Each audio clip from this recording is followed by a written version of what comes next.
¿Sabías que los egipcios pensaban que el líquido seminal provenía de la columna vertebral? ¿O que las prostitutas eran vistas como personas de clase alta? Las relaciones íntimas han existido desde el principio de los tiempos, y nos dice mucho sobre cómo se comportan las personas y cómo es su sociedad. El antiguo Egipto fue definitivamente una de las sociedades más avanzadas de todos los tiempos. Eran personas especiales, curiosas y diferentes. Pero no solo tenían hábitos extraños en la cama, también tenían costumbres muy peculiares a la hora de evitar el embarazo.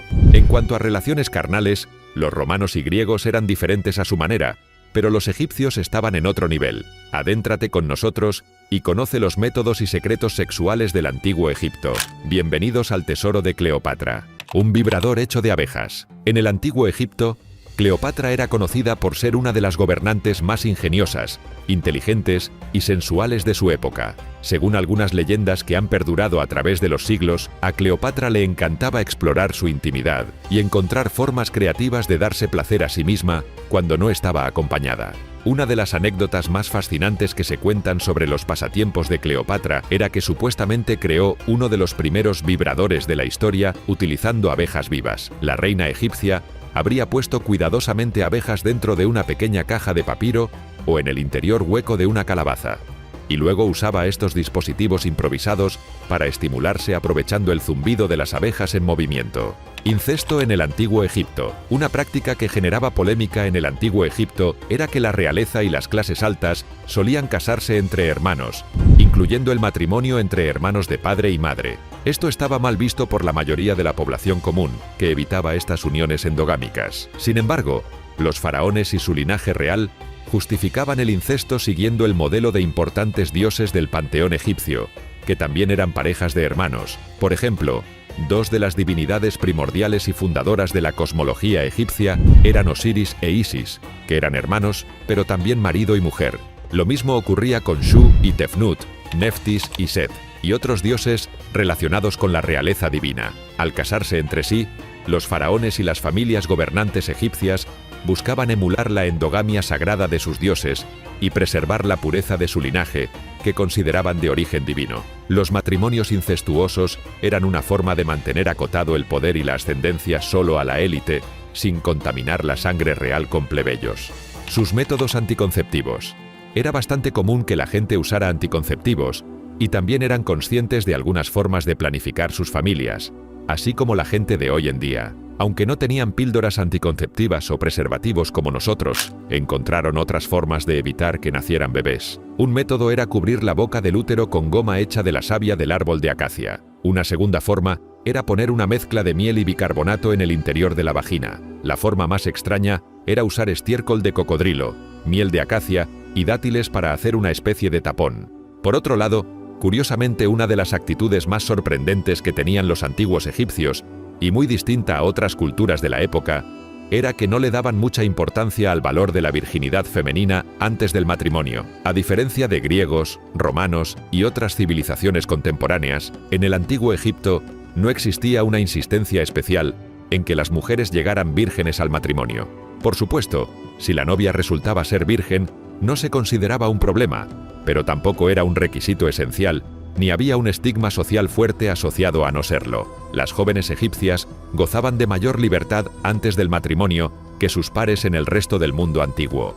Tener relaciones consentidas no se percibía como algo vergonzoso ni que manchara su honor o posibilidades de contraer un buen matrimonio. La prostitución se consideraba sagrada. Los antiguos egipcios pensaban que la prostitución era algo bueno que hacían para complacer a los dioses. En la sociedad egipcia, las prostitutas tenían un estatus bastante alto en contraste con las prostitutas de hoy en día. Eran libres de trabajar en público.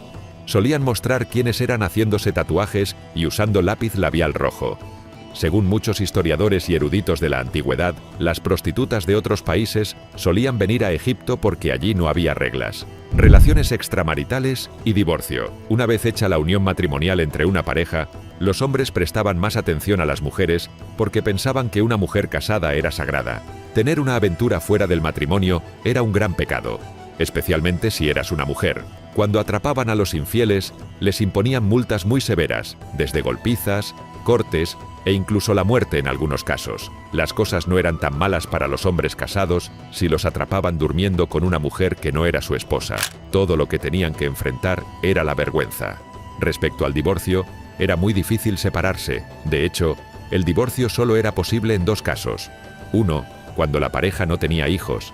2, cuando había infidelidad por parte de la esposa. Otro de los mitos más reveladores que nos dejó la civilización del antiguo Egipto es la historia de Osiris e Isis, que constituye una de las referencias más antiguas al sexo oral que se han encontrado. Osiris era un dios egipcio muy importante, que representaba la fertilidad, la vegetación y el poder de la resurrección. Según la leyenda, su hermano Set, celoso de él, lo asesinó y despedazó su cuerpo en varios trozos. La esposa de Osiris, Isis, estaba decidida a revivirlo, así que encontró y reunió cuidadosamente todas las partes del cadáver de su amado esparcidas por Egipto, excepto su falo, que había sido arrojado al Nilo. Ante esto, Isis talló un nuevo falo para Osiris en arcilla y acto seguido realizó el ritual de soplar su aliento de vida sobre este falo postizo. Mediante sus poderes mágicos de diosa, Isis logró finalmente resucitar con éxito a su esposo Osiris. Para muchos, esta narración representa una alegoría o referencia metafórica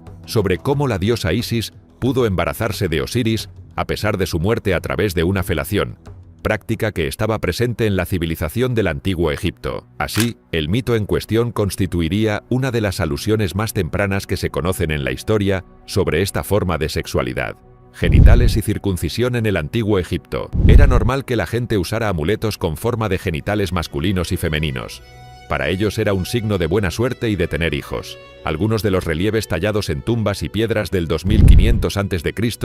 nos dicen que la circuncisión era muy importante para la gente de ese tiempo. Historiadores afirman que, en términos quirúrgicos, la circuncisión puede ser la cirugía más antigua conocida en Egipto. Heródoto, un escritor griego, también habla de cómo los sacerdotes se cortaban y afeitaban el cuerpo regularmente.